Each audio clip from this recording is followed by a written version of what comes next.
Dear brothers, good morning, guys. As I mentioned last episode, I was down with the stomach virus for a couple of days last week, resulting in what was most certainly an exorcism of every internal demon I had into a toilet. The most unfortunate part about this is that it came right at the tail end of helping my best friend and his family move down from the Atlanta area to North Florida. We had absolutely busted it on Monday and Tuesday. Filled up a 30-foot truck, playing the most impressive game of Tetris that we have ever done. And then we had to get a smaller trailer with more odds and ends that we shoved into it. And again, our Tetris game was just unmatched. In less than 48 hours, we had absolutely jammed packed the truck and the trailer with little room left for anything else but air. And in all fairness, it was a pretty cool feat that we accomplished. However, it was no doubt a lot of work. For any of you that have moved, you understand. There was a whole lot of cussing at random items that wouldn't fit and shoving awkward shaped toys into corners and trying to pull a leaf that goes to the table from out of the closet, and it was stuck on something, and then as I heaved it harder, it popped free and busted my lip. And the amount of times that I hit my head on the trailer as I forgot that I was taller than the trailer, resulting in a whole lot more cussing. You guys get the idea. For those of you who have moved, you know that it can be crazy. So we get all the work done, and as I laid down to finally catch some sleep on Tuesday night, I woke up like an hour and a half later, and there was something just not right with my stomach. I felt like I was in knots and I had some stabbing pains.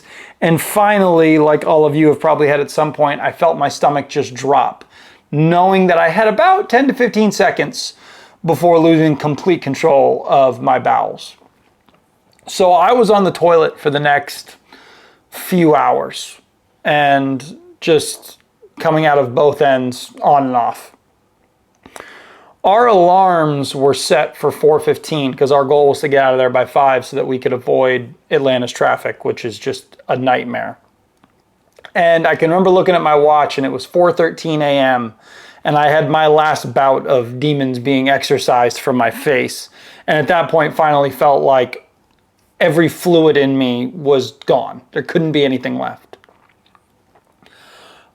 Obviously at this point I was smoked. From 48 hours of busting our asses and packing up the house, and now the stomach flu decided to settle in, only ridding me of pretty much the rest of my energy.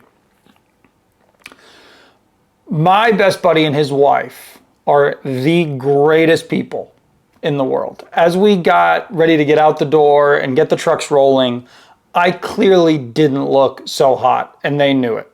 In fairness, I probably looked like a zombie, and I felt like one. And on multiple occasions across the several days that we were there, they apologized for all of the mayhem and the amount of stuff and me hitting my head and for pinching my hands and all the stuff that just happens. And now I was sick as a dog, which made them feel even worse and more guilty about it. However, across those few days, and especially as I got this stomach nonsense, I kept reminding myself of something. When they told me months ago, last year, that they were going to be moving south, which by the way, I have been praying for years, and this has always been in the works, and it's like the coolest thing ever. But I told them then and there that I would come up and I would help them move. It's, 7 hours away, but I'm going to help in any way that I can. I'll move my schedule around, I'll make it work, but moving sucks. And friends should always be there. My buddy is my homie. He's gotten me through some of the darkest times of my life, given me some of my greatest laughs, and he's always there when I need him. He expects nothing in return but love and respect, and that is a good friend. And who am I to not be that kind of friend back and to help him in any way that I can? That's what friends do. So when I made that commitment all those months back, I also accepted the fact that this could be a really difficult couple of days. A lot of boxes, a lot of totes. They've got 2 young boys worth of toys and clothes and playrooms and stuff. They've got heavy furniture and the like. It's a house with 4 people. That's just the way it is. I knew that we would have a lot of work to do, and I knew that it would probably not all go swimmingly. But I also made the commitment that no matter what happened, I made the choice to be there. I said, come hell or high water, I'm going to help them get through this move as best as I can. I accepted that there would be consequences probably to me being there. And fellas, there was in fact consequences. Little did I know that the bubonic plague was gonna smite me down. But nonetheless, that was just a consequence. And honestly, I wanted to bitch and moan about it.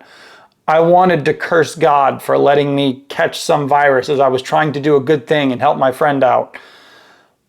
And I felt that urge. I really just wanted to complain about it. But as I sat in my thoughts, I reminded myself that I made a choice. I made a promise, a commitment.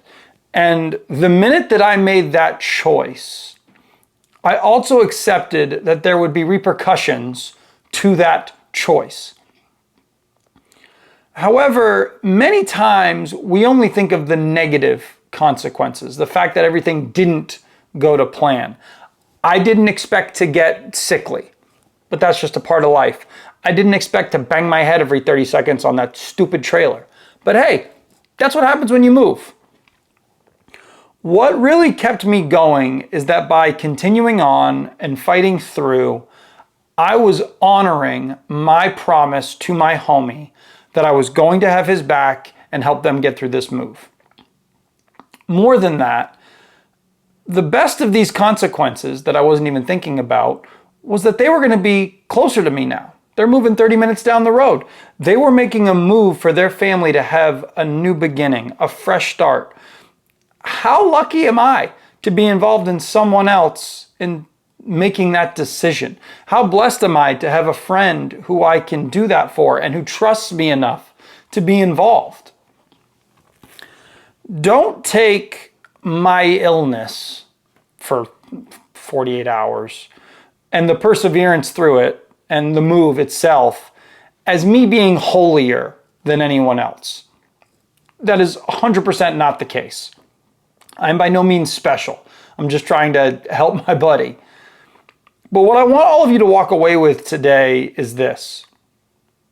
When you commit to doing something, to doing anything, be it coaching a team, taking on new tasks at work, or helping your buddy move, you have to accept that there are consequences, there are repercussions to those actions. Make sure that you're okay with those before you decide to say yes to them.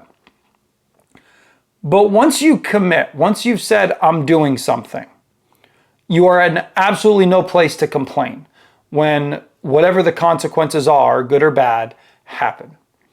You made a choice, you live with the repercussions. More than that, you do it with grace, with a smile. You're in the arena. You chose to be there. You pledged yourself to do a job, and to do it with a sour heart or to complain is a sign of a weak man. It's the sign of a foolish man. The guy who can't endure the lot he's chosen is the guy who's unable to lead. It's the foolish guy. It's the foolish man. Remember something, guys. Your word is your bond. That is your reputation. That contract that you have made indicates not just that you will contribute, but that you will do so with a humble heart and a kind heart and a dedicated heart, accepting everything that comes with that promise, everything that comes under that contract. Be that kind of man moving forward, fellas. I have failed at that more times than I care to admit, but I pray that more of those opportunities can come to me just like they did last week, so that I can practice further what I have preached to all of you today. That's really all that matters. When you make a commitment, you stick to it, you honor it, and you accept everything that comes with it. That is the sign that you are becoming the best version of yourself. As always, guys, God bless all of you. I love you. Be strong. Let's get after it today, boys.